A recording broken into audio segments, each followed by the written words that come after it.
G'day everyone, in this video I'm going to tell you 5 mistakes that we made when we moved here to Cambodia. Let's go. G'day, I'm Mark and this is Kinal and this is Rice and Pizza. If you're new here, this is our channel where we document our lives as a mixed Australian and Khmer couple with our young bloke Max as well. This year we decided to pack up our lives and move here to Cambodia. If you want to see how and why and what we did to do that, you've got another video you can watch which I'll link below down here. If this video is useful to you or it's entertaining or anything we do is useful or entertaining to you, please make sure you like our videos. It helps out a lot. It tells YouTube to push the video to other people that can also be entertained by this face. Mistake number 1 was timing the move. We moved in April and April is Khmer New Year and it's not our first rodeo. We planned to be here for Khmer New Year, which is great if you're coming for a holiday, but if you're coming here to get things done, it's shit. And let me tell you why. Siem Reap City's population normally is about 150,000 people, give or take. 800,000 extra people come to Siem Reap during Khmer New Year, which means the town's packed. Shops are closed, businesses are closed, and when you're trying to set yourselves up, it's not a convenient time to do it, let's just say that. Don't get me wrong, it is a brilliant time to be in Siem Reap. Everyone's in a party atmosphere, and if you're on a holiday in Siem Reap, it is a fantastic time to do it because it's Khmer New Year, it's stuff going on everywhere. If we had our time again, we would have timed it so the end of our trip was at Khmer New Year, so we would have left the country to go back home with a bit of a bang. What's new, pussycat? Whoa, whoa, whoa! Mistake number 2 was that we didn't organise proper medium-term accommodation up front. After we landed, I had 3 weeks to get our shit together before I had to start work again, and the only accommodation that we had organised to that point was our first 4-night stay in a hotel. And because it was Khmer New Year, that hotel got booked out pretty quickly, and the rest of the town got booked out pretty quickly, hence why we ended up in that shithole that you saw in the last video. So we ended up bouncing from hotel to hotel whilst we were trying to find permanent accommodation, which is a pretty stressful and shitty and expensive way to be homeless. I'll give you the big tip. Our friends Jeremy and Claire at Riel, as you've probably seen their channel more than you've seen this shit, let's be honest, graciously allowed us to stay at their place whilst they were gallivanting around the country, and we are very appreciative of that. Thank you very much. Which did help ease the burden on finding somewhere.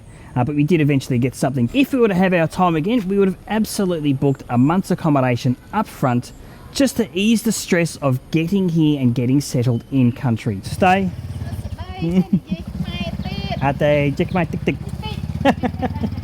Mistake number 3 was setting ourselves some realistic expectations about what types of properties were available for us to rent as a family in Siem Reap.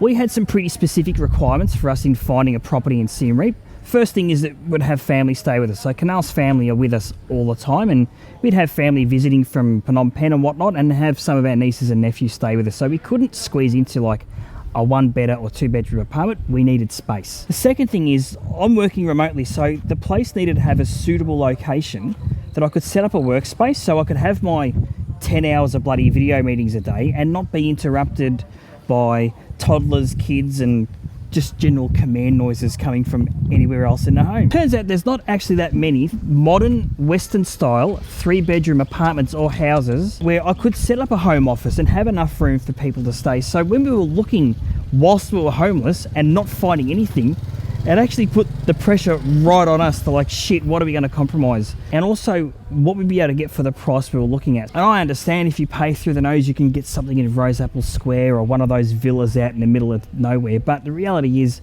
I'm paying for our life here in Cambodia and also paying for our life still back in Australia. No one's renting our house out for a good bloody reason. So I couldn't go too silly with what we're paying here for accommodation. So to be clear, there are an abundance of apartments which, if you're a retiree or an expat that wants to live here by yourself or with your partner, there are heaps. But when you've got a family and when you're working remotely, things change. The rules that apply to you do not apply to us. So if we had our time again, we would have had probably more of an idea of what's available and lowered our expectations of what we can get into reasonably quickly. Is that asbestos?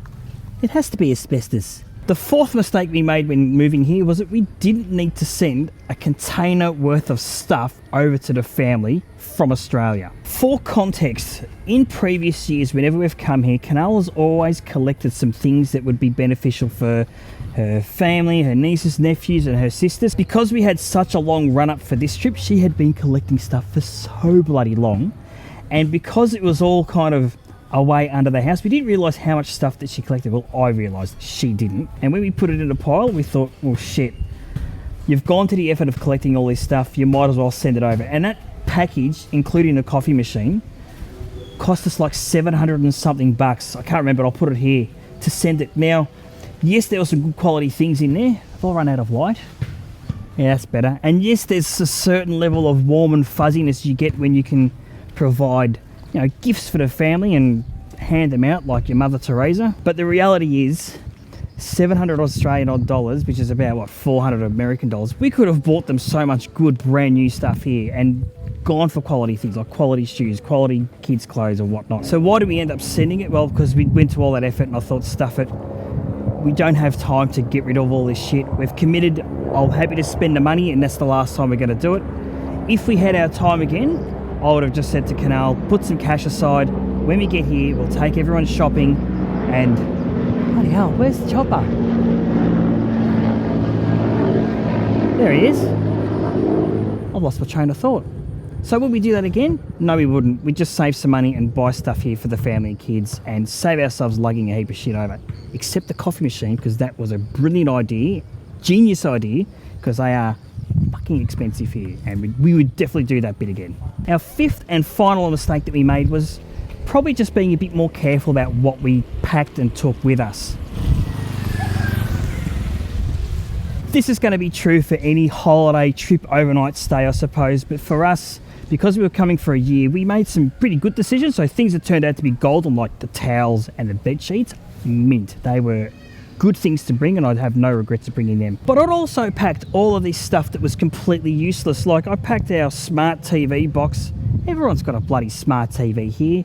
So that's sitting there with its charger and its cables and all of these cables for TV to laptop, laptop to TV, laptop to iPad to TV, to charge to this. Like, we don't need any of that stuff. We're not spending any time watching the box, and to be honest, you could buy all that stuff here. So I don't know what I was thinking, taking all of this like electronic paraphernalia with me, where it's just sitting in a box or a bag in our cupboard, weighing 1.5 kilos and taking up space. So that sort of pissed me off a little bit. We were also a little haphazard in packing some of Max's toys. He loves trains, and we took some train set tracks with us, but Kinal didn't let me set the track up and dismantle it as I'd had it at home. She just chucked random ones in a bag, and it was at the time where, let's just say, that was a battle I didn't want to fight.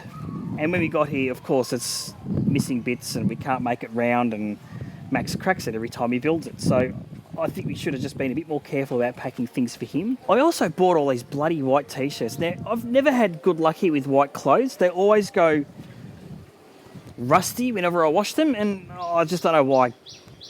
Never learn it. Like, same deal this time. I bought these white t-shirts and they look great, and then you wash them and they look fucking shit house. Do you live here and have white t-shirts? How do you keep them white? Do you have to wash them in bottled water? Like, what's your secret? So I'm not buying anything white or light coloured whilst I'm here, unless it's going straight back home. So if we had our time again, we'd probably be a little bit more careful and a bit more mindful of what we packed. Having said that, there'd still probably be a few hits and misses in there, so that's why I'm making it the last one, number 5. I mean, we can live with it. So that's it, folks. That's our top 5 mistakes we made when we moved here. If any of that was useful, make sure you give us a thumbs up. If you've made similar or worse or better mistakes than us, please leave a comment. We love seeing what you've been up to. And as always, we'll see you in the next video. Chicka chow. Chicka chow. Bloody hell, look at all the ants in there. What the hell's that all about?